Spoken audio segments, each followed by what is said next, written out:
Yes, this is Mr. Controversy, and this is the infamous three-point conversion station. Keep it locked.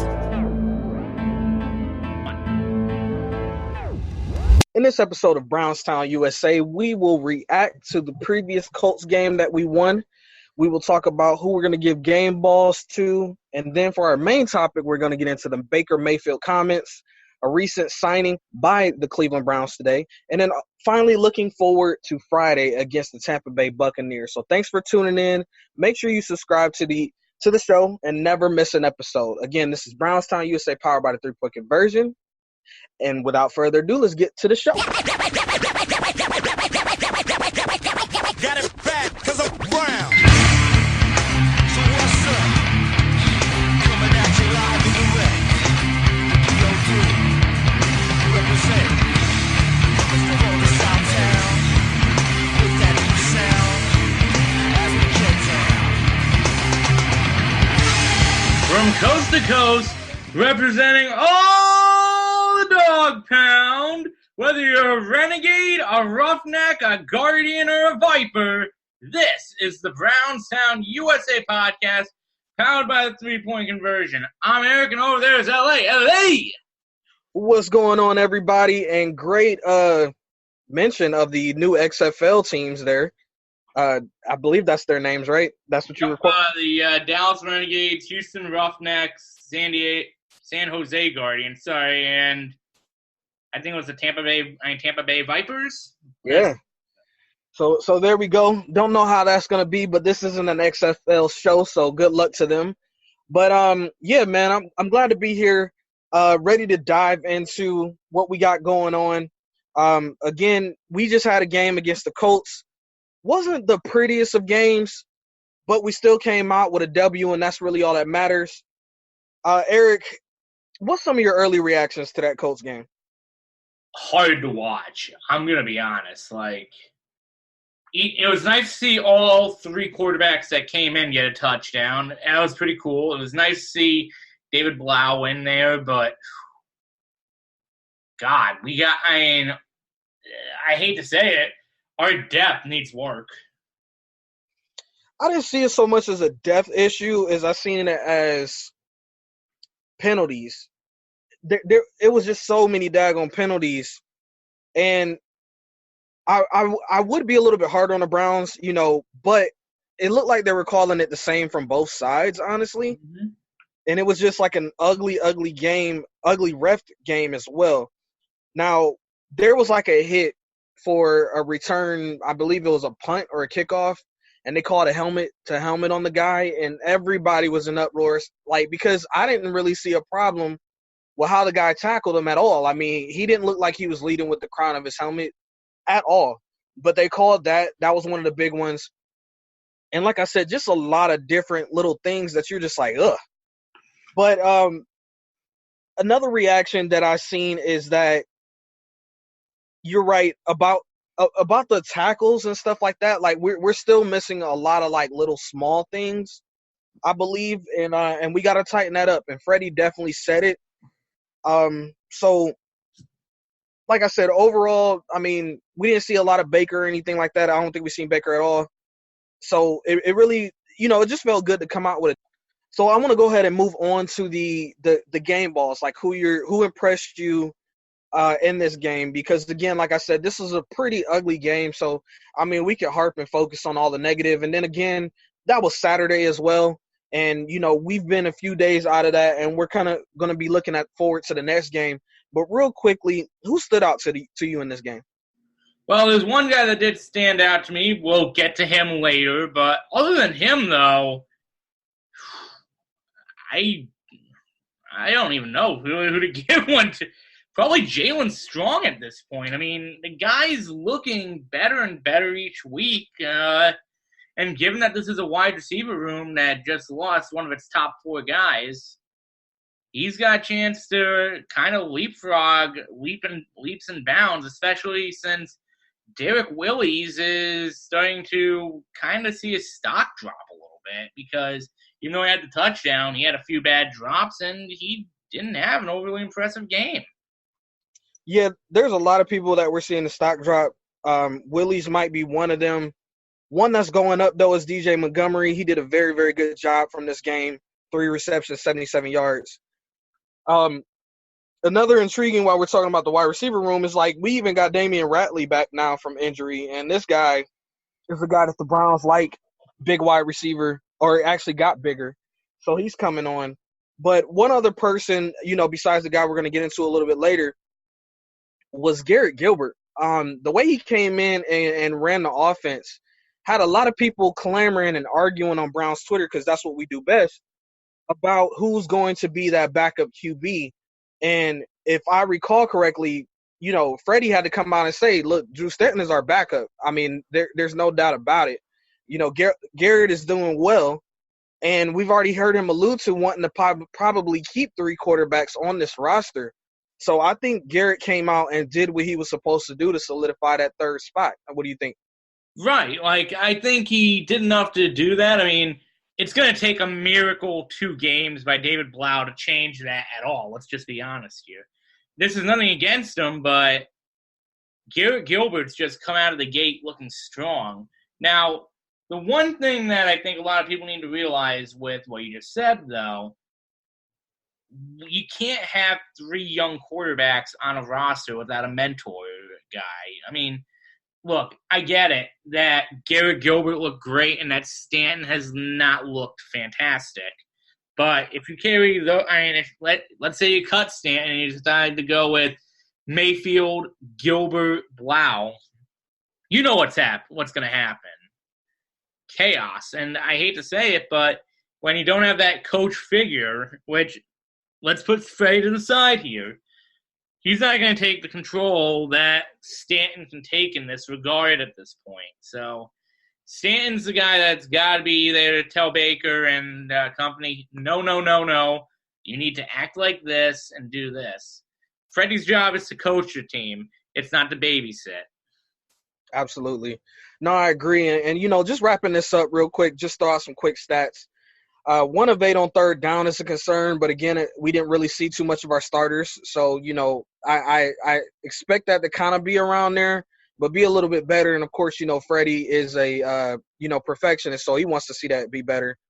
Also, the penalties that we alluded to earlier, 13 penalties for 119 yards, just absolutely nasty. And I don't care if it's starters or not, got to do a better job with that. I mean, just holding penalties, a lot of defensive penalties. But again, you can't depend on the ref to call the game. You got to go out there and just do what you're supposed to do. So that's really what it boils down to. Now, before we shift topics, Eric, was there anything else from this game that jumped out to you or that you want to touch on? Yep, there's one thing, and this one's going to sound rough coming out of me after defending him week after week after week. Corbett, dude. What the hell? I mean, that was just I got nothing about it. It was just ugly just to see all the holds, all the penalties, and then the snap. Ugh. Yeah, a lot of messy work from him. And Eric, I kind of want to I'm starting to think that maybe all this pressure has finally got into his psyche. Because, coming into this training camp, coming into this year, everybody pretty much just thought that, once we had traded Zeitler, that Corbett would come into that guard spot and just take it over, like he was kind of crowned that. But, of course, you know how Freddie is. Freddie says no jobs are earned. So he wanted to see him out there, but we knew that he was favored, right? But it's like now that we've seen him lose that ground, and now we've seen cushion there. And then now we're even starting to see more of Drew Forbes in there as well. It's kind of like Corbett is starting to become like a lost cause. And, the growing sense, and like I said, I seen on Brown's Twitter where we love to argue with each other, pretty much 60% of Brown's Twitter saying that Corbett is a bust. And, they're going after John Dorsey about how he drafted him.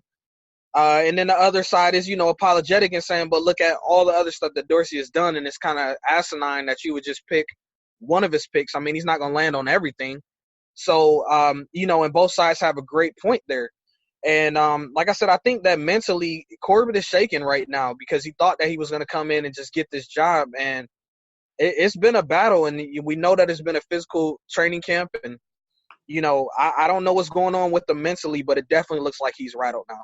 Absolutely, especially given that it also doesn't help that we've been shifting him everywhere because we drafted him to originally be Joe Thomas's replacement. That didn't work out. Then he was going to be the backup to he was supposed to be the left guard with Batonio supposedly going over to left tackle. That didn't work out. Then he was the backup to Zeitler. That didn't work out. Then he was the backup to Treader in the future center. The only position he hasn't played yet is right tackle at this point. Yeah, and a lot of people that I've heard talk about him said that he had more of a body of a guard anyway, so I really thought that the guard would work out for him. But it's just disappointing to see from him that, he's not been able to take over. And again, like you said, moving him around doesn't help. And a lot of times a guy needs to come in and have a specialty that he could just focus on directly. And a lot of times that works for people. It doesn't work for people to be versatile all the time. It's good to have players on your team that are like that, but that's not everybody's niche.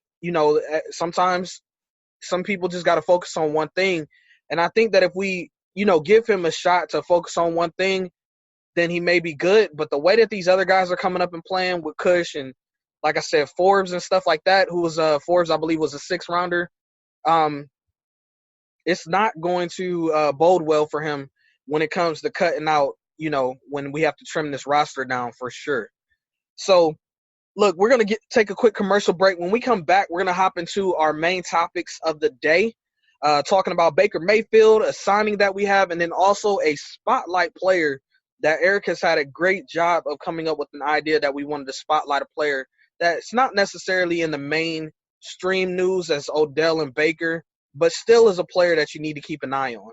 So this is Brownstown, USA. We will be right back.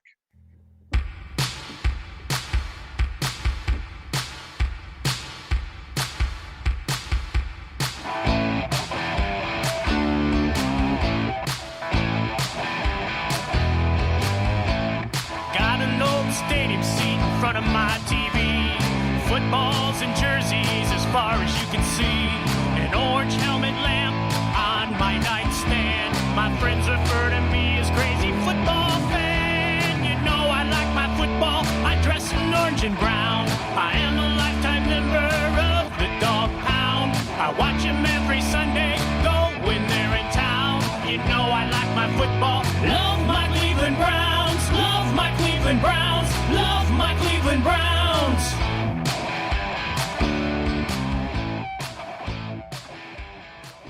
And we are back. Brownstown, USA, powered by the 3-Point Conversion. The 3-Point Conversion, where fans' opinions matter. Make sure you hop over to the website, the3pointconversion.com. You'll get all your latest news and articles over there. Make sure you follow them on social media at 3PT, CNBRSN. And also follow Brownstown, USA. Give us a like on Facebook. Also check us out on Twitter and Instagram. We are posting pictures, videos, any signings, whatever we can get out for you. We got all your latest Browns news and updates there, and it's Browns only. That's the good part about it. If you don't care about the Colts, cool. We don't care about them either. If you don't care about Baltimore Ravens, well, we have to care a little bit because it's part of the job, but we don't really care either, all right?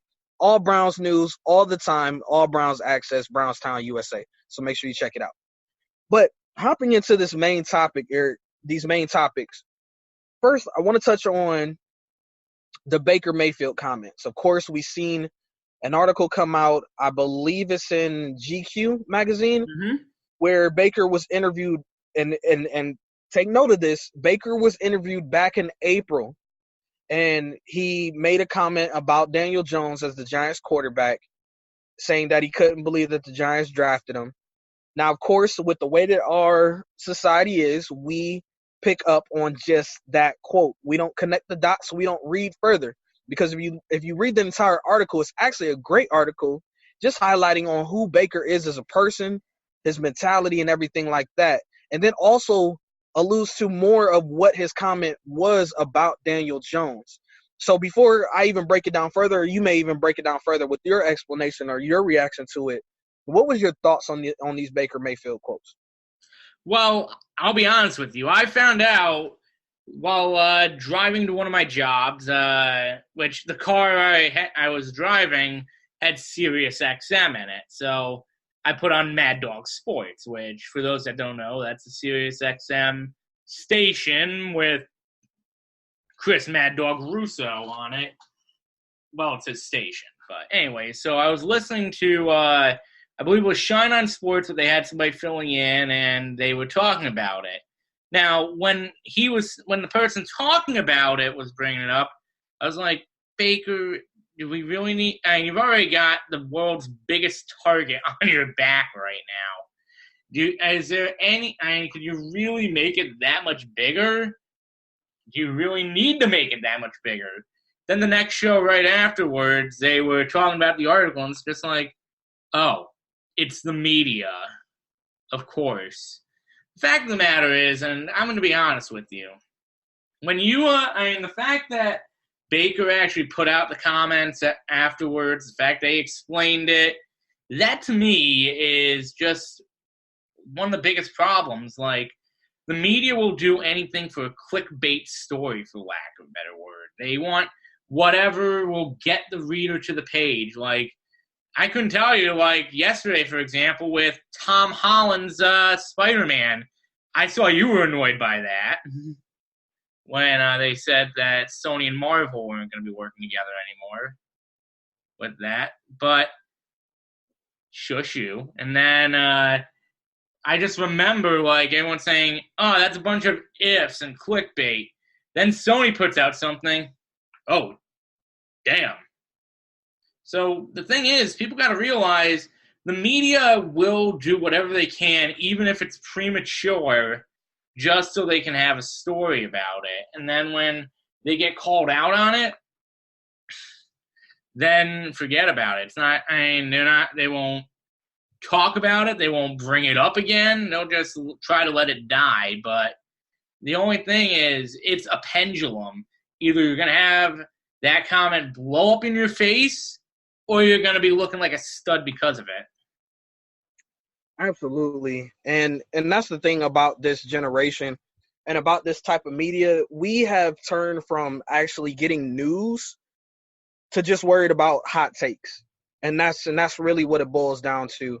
I believe the pioneers of that was First Take, because you would have Skip Bayless on yelling at Stephen A, and they'd be yelling at each other, and then they would just say a line or something like that, and then it started to catch on. And then now with Twitter, being, I forgot how many characters you can put now, I think 160 or something like that now. But basically it's like, okay, what can I type in real quick just to say something real fast? And a lot of times these people aren't fact checking, they aren't doing their due diligence, because I wasn't in the uproar about Baker's comments, because when I heard it, I said, okay, but there got to be more context to this. And it just so happened that on Cleveland Browns Daily, a Cleveland Browns show that is ran, they had the author of the article on their show that same day.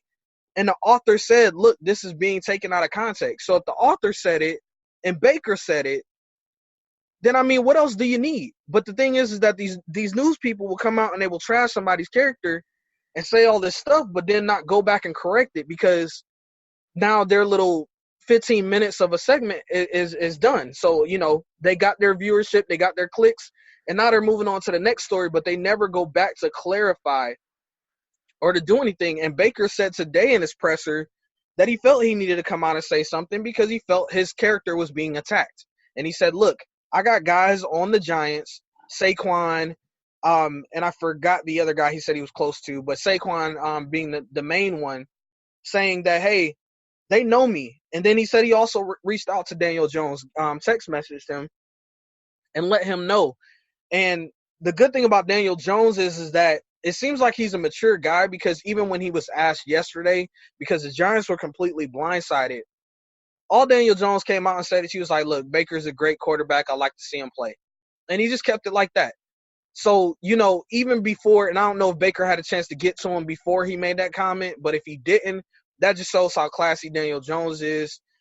And it is what it is, man. So moving on to the next topic, we had a signing today, Eric, that normally wouldn't get people in an uproar or anything, but it happens to be because of his ties to Ohio. And I'm talking none other than wide receiver Braxton Miller. And Braxton Miller, again, like I alluded to, he came out of Ohio State.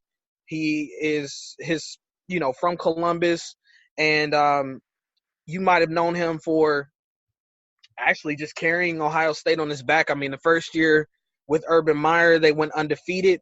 And then that next season, he played very, very well, but then got injured. And then that's when the legend of Cardale Jones came in when they won that title. So he made the switch to wide receiver after playing quarterback. And, so far he had appeared in 21 games with Houston, 34 career receptions, 261 yards, and two touchdowns. And I'm sorry, he's not from Columbus. He's from Springfield, which is kind of around the same area. But in a corresponding move, they waived tight end. Don't even try it. No, it's McQuan. Dean. So they waived the tight end there to make space for him. Now, my initial thought, Eric, when I seen it, and I remember sending you a message on this, and I said, what was the point? I didn't say it was a good signing. I didn't say it was a bad signing, but I said, for why? So before I even go further in on that and kind of tell you what I see that he can bring to the team, I want to know your thoughts. Like, what did you first think when you seen this signing, and then what do you think overall Braxton can bring to the team? What do I think? What my initial thought was, well, he's getting a paycheck for 2 weeks. Legitimately, that was my first thought. I know that was at least relative to your first thought, so that's one thing. Yeah. However, the one thing I do think he can bring to the team is just the fact that he could probably bring, like, some experience to, like, for lack of a better word, to the team for winning. And he brings that winning spirit. I mean, keep in mind that for the first time in a while, look how many Ohio State players we have right now. Denzel Ward is probably the biggest name we have, but you also have Tracy Sprinkle. I believe we have somebody on the line that went to Ohio State. I'm going to be honest. I have no problem with it, but right now he's got the hardest job. He has for lack of a better word, he's going to have the hardest job to do. He's got the most to work forward to, but it's going to be a long shot for him, especially if Jalen Strong keeps doing what he's doing. Yeah, it's going to be a battle, and very interesting to see when the cutdowns happen as far as who they take from the bottom part of that wide receiver room. Again, we've mentioned so many names on here. Radley, Strong, Armstrong. There's a lot of players that are showing flashes and potential. And a lot of people keep saying, like, oh, well, yeah, he'll make it to the practice squad and stuff like that. Well, guys, like, look, the players have to clear waivers first before they can be brought back onto the practice squad of a team. We don't have first priority in waivers like we used to back in the day. So this is not the same situation that we've gone into when it's coming to the season. This is a completely different situation. There's going to be a lot of Browns players that's cut with talent, and they're going to get picked up by another team really quickly. So don't automatically assume that, this is a practice squad guy, because more often than not, they're not going to be here anymore. They're going to get picked up off of waivers. As far as Braxton Miller is concerned, there's two things that I see from this guy. First of all, he's a dynamic athlete, shifty, can cover a lot of ground really, really fast. So maybe if we can get him back there in the special teams to return some punts and stuff like that, that's cool to me, because nobody has really looked good back there doing it besides Sheehy in that one play he busted off. But other than that, I mean, we've seen Johnson back there. We've seen Hilliard back there. They've done okay, but they haven't broke off anything where I'm like, oh, my gosh, we got our guy, right? So maybe he can do that. Another thing that he can do is that if he can pass through waivers and get to our practice squad, he can help us scout out when it comes to these mobile quarterbacks, especially like the Lamar Jacksons and things like that.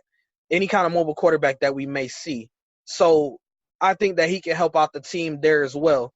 He has a very good connection in the locker room with a lot of these guys, especially somebody even like Strong, because they spent some time together down in Houston. So I feel like he can contribute there. I'm not talking about major contributions here, guys. I mean, it just is what it is. We're pretty much, stocked as far as our starters, except for maybe one and a half positions. And I'm saying half because we don't really know what's going on with right guard. But, kicker, we may be looking, or maybe somebody different, but still not confirmed there yet. But other than that, I mean, we're pretty much stocked. And this is something different, Eric, that, fans are not used to coming into a season, because if you remember last year, we were sitting here having a discussion about who we could pick up off of waivers from other teams to come in and start at wide receiver, because we still, had Josh Gordon out there and all these other different things. This is not that same team. So, we have to mentally shift and keep up with the team as they change so dramatically. So, Right. Really quickly here, I want to touch on and, get your thoughts on, you did an article on the 3pointconversion.com on Dearness Johnson. And I just wanted to ask you a couple questions real quick. Like, what made you choose him? And after writing that article, what do you see from him as a player and his contribution to the team? Well, the one thing I did see in him was the fact that he kind of did remind me of what Duke Johnson was, to be honest. I mean, I'll be honest with you. When I went into it, I knew the first week he didn't have any catches. So when I saw that, I was like, okay, that's not bad. So figured, let me go check out his AAF stats, because a lot of people forget that he was there. No offense to, like, his years in South Florida, but AAF is what really does draw me, because we've seen so many good players essentially start to rise from there. Gilbert, as you mentioned earlier, Johnson, even some of the other wide receivers, kickers, etc. It's amazing just seeing it. But I'll be honest with you. I think that seeing him, I have more faith in this guy than I do with Dontrell Hilliard, to be honest, at this point. At this juncture. There's still 2 games to go, but if you were to put a gun to my head right now and say Hilliard or Johnson, I'm going Johnson right now. I don't know about you. Got you. And then, So, go ahead. Oh, go ahead. No, that I was just going to ask you, more of your thoughts. So it looked like you were already doing that. Oh, sorry. And then what I think his future is, I'm going to be honest. I think he's going to be a Brown. Like, considering that we don't have Kareem Hunt for 8 weeks, we don't get him back until, I believe, the Buffalo Bills game, if I remember correctly. That's going to essentially be like that grace period, that tryout period for him. He's going to have, if he gets that spot, he'll have 8 weeks to show why Hilliard should lose his job instead of him. And you know what? We've seen Hilliard have good games, but every time he's had a good game so far, something's happened. Game 1 of the preseason, he gets the ball to the 1-yard line, and then he fumbles it. And then this past week, I'm not blaming injury on him. You can't do that. However, when you do get hurt, you still lose a little bit of momentum and your stock goes down quite a bit, especially when the guy that's behind you essentially picks up the slack and looks kind of like a stud after a while. Absolutely. I mean, the biggest thing from these camps is availability. I mean, you can have all – well, not I can say you can have all the talent in the world, because if you have all the talent in the world, they're going to stick with you. But if you're right there on the bubble, or you're a bubble guy, or, have a chance to maybe lose your job, if you get injured, it just sucks. It's just a part of the business. But really quickly before we take a break, Stump Mitchell, our running backs coach, had a chance to get and had a press conference today, and I thought it was like so cool because you had just written that article, and then he came out and he was talking about Johnson today. So basically, Stump Mitchell said that Johnson had always been a guy to just put his head down and work hard. He didn't care who was in the room with him, and that is when even when Duke was here, he felt like he had a talent that he needed to be displayed, but he was just waiting for his opportunity, and it looks like it's here now. That previous Colts game, he rushed for 10 attempts, 53 yards. So 5.3 average there. So not bad at all. And it's funny now the Browns are starting to tweet about Johnson as well. So good timing, man, on your article. And again, like I said, make sure you hop over to 3pointconversion.com and check it out. It's a very, very good article. It lets you know a little bit more about Johnson as he's starting to catch fire. And I really believe that he can contribute to this team. I really like how he runs. And then also, his coach said that, he's doing a lot better job when it comes to blocking. And Eric, really, that's what it comes down to in this running back room is that, yes, you can be dynamic and everything, but we also need you to, to be key when it comes to these blockers and everything, especially with the offensive line, quote unquote, in flux. So, look, we're going to take a quick break, our final break. And when we come back, we will talk to you about the team that we are facing on Friday, the Tampa Bay Buccaneers. So this is Brownstown USA. We will be right back. What's up, people? I'm Real Mike Robb, Super Bowl champion of the Seattle Seahawks. You're listening to 3-Point Conversion. Let's get it.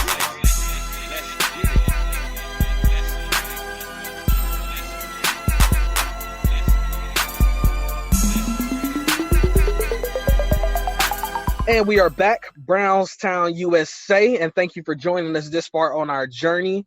Remember to hit subscribe and never miss an episode. We come out with these at least twice a week, pre and post games.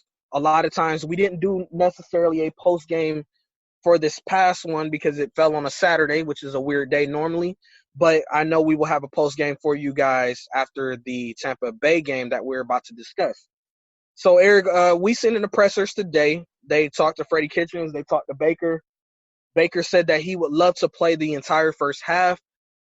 Freddie said that he will play most of his starters, but they will play differently. Like every player is on their own different snap count pretty much.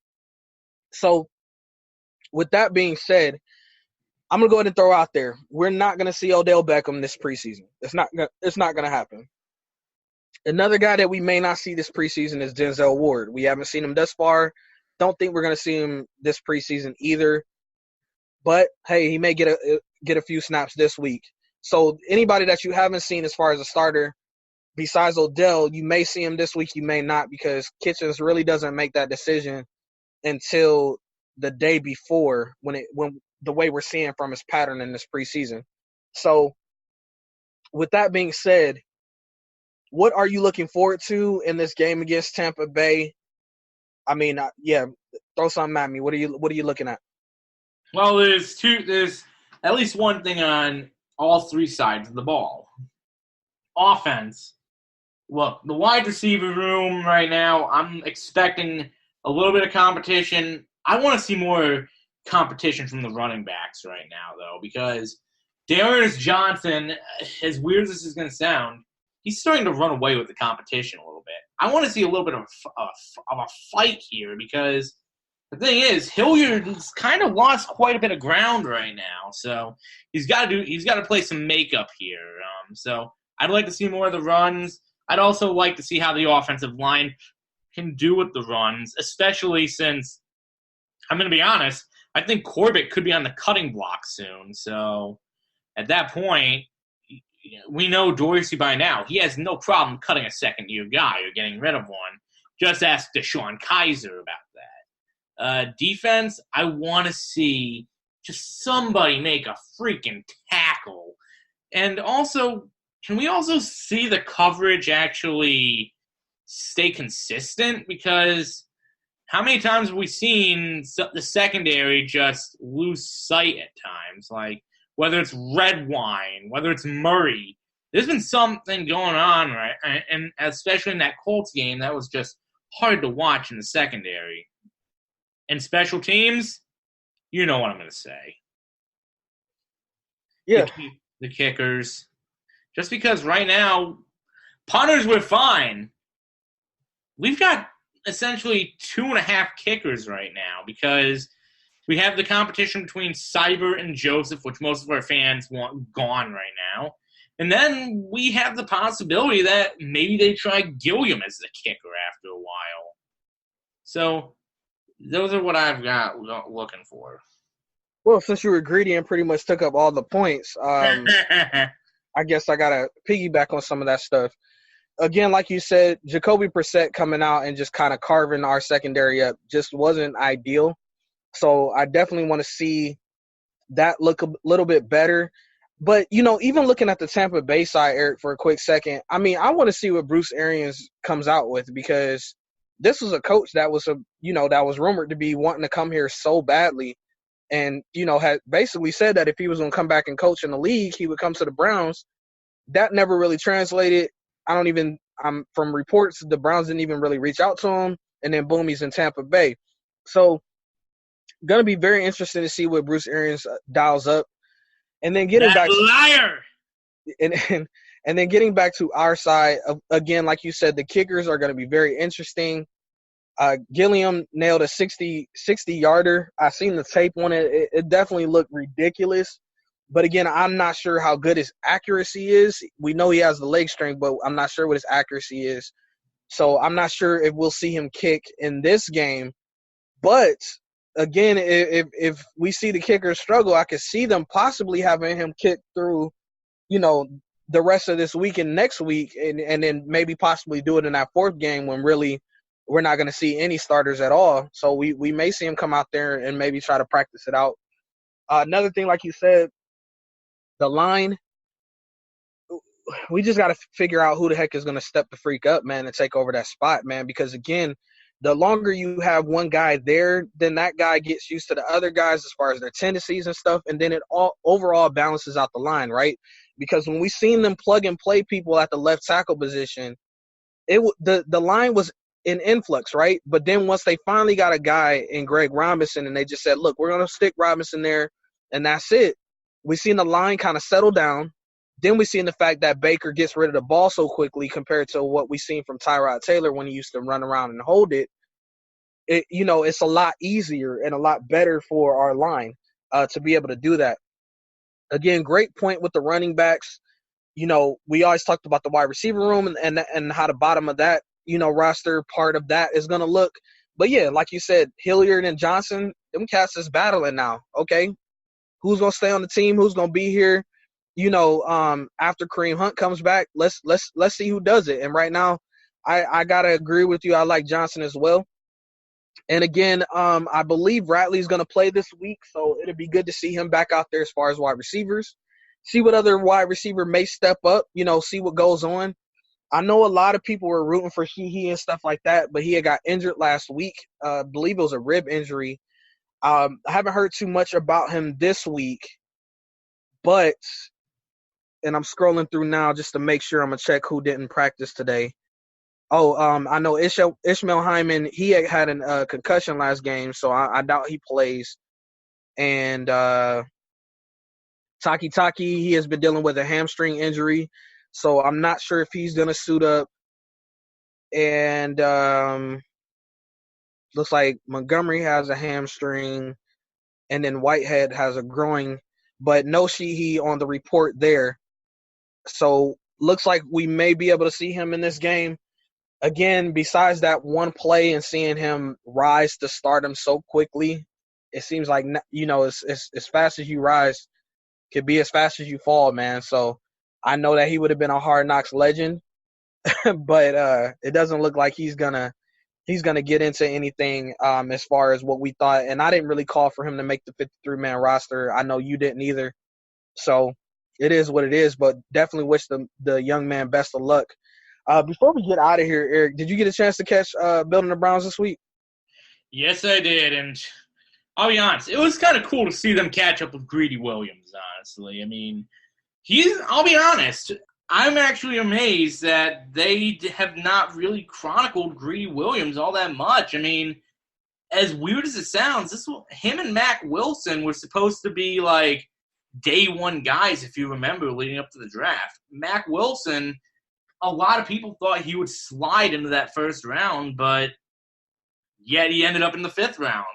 Greedy Williams, people were saying, was going to be a mid-day one type of guy, especially since a lot of people projected him, believe it or not, with our quote-unquote number 17 pick. So it didn't happen, and all of a sudden he's down to us now? Okay, I see you. Well, the biggest knock on Greedy was always, okay, we know he can cover, but can he tackle? And so I'm just really, really glad to see, because, I mean, if you've been watching the preseason games, he's been in there tackling. Like, he's getting his nose in there and stopping runs and different things like that. So he's proven that part is kind of like not really a thing anymore for him. So I just want to see him do that a little bit more this week. I also want to see his coverage get better because we've seen him blow some assignments. So overall, just growing as a rookie. I mean, again, he's a rookie. Not everybody can step in and do what Denzel Ward did. And I think we were very, very fortunate to find Denzel Ward. But also, too, we got kind of spoiled because, we was like, oh, well, Denzel Ward came in and did it. Why can't Greedy do it? Well, that's not, the easiest position. And, again, rookies can go either way. I mean, really, when you look for a player that you drafted, early, you look for him to grow from that first year to the second year. I mean, you look for him to make that jump there. So I have no doubt in my mind that Greedy can possibly go ahead and take over the starter position next year. But this year, I mean, he has some crafty veterans right there in front of him. And it's not going to, like Freddie Kitchen said, we're not going to just give him the job just because, he feels he wants it or because the public thinks he should have it. Like, he's going to earn his spot. So, shout out to Greedy. It was definitely good to see him, like you said, behind the scenes and just see how those guys joke around and, play around and have a lot of fun. It looks like they have a lot of fun. And, again, building the Browns, they just got the beat of the team. They do it a lot better than Hard Knocks, and you expect them to because it is our Browns guys, that is producing that. So if you haven't seen Building the Browns, I definitely encourage you to check it out. It's on the Browns YouTube page. It's up, ready to go. They debuted it every Sunday morning at 11 a.m. So make sure you check it out, man, for real, for real. So before we get out of here, I just want to give a shout-out to some of the other Browns things out there because if you're like me, I'm a Browns fan, and I don't care where I'm hearing it from. I don't care who it's coming from. I just want Browns. So make sure you check out my guy, Corey Boyd, at Everything Browns Nation. He does a show every Sunday at noon on YouTube. So make sure you check that out, and also make sure you follow him on social media, Everything Browns Nation. Also, a couple other good podcasts I check out, too, is Locked on Browns. With Jeff Lloyd and Pete Smith. They're pretty good over there. And then also, too, my good buddies over at Oranger Podcast, Jeremy and Akron and my boy Chase Smith doing their thing over there. Very, very good ones to check out if you just want Brown stuff. I mean, I got my stuff saved up, so when the new episodes pop up, I look at them, check them out, and then keep going from there. A lot of times they're only about 30 minutes or so, I mean, why not, But, again, thanks for tuning in to Brownstown USA. And, again, we're always powered by the 3-point conversion. So until after the Tampa Bay game, hopefully we come out with a W again. We will see you then. Take it easy, folks. And remember, you can always bank on the Browns. What can Brown do for you? Never die.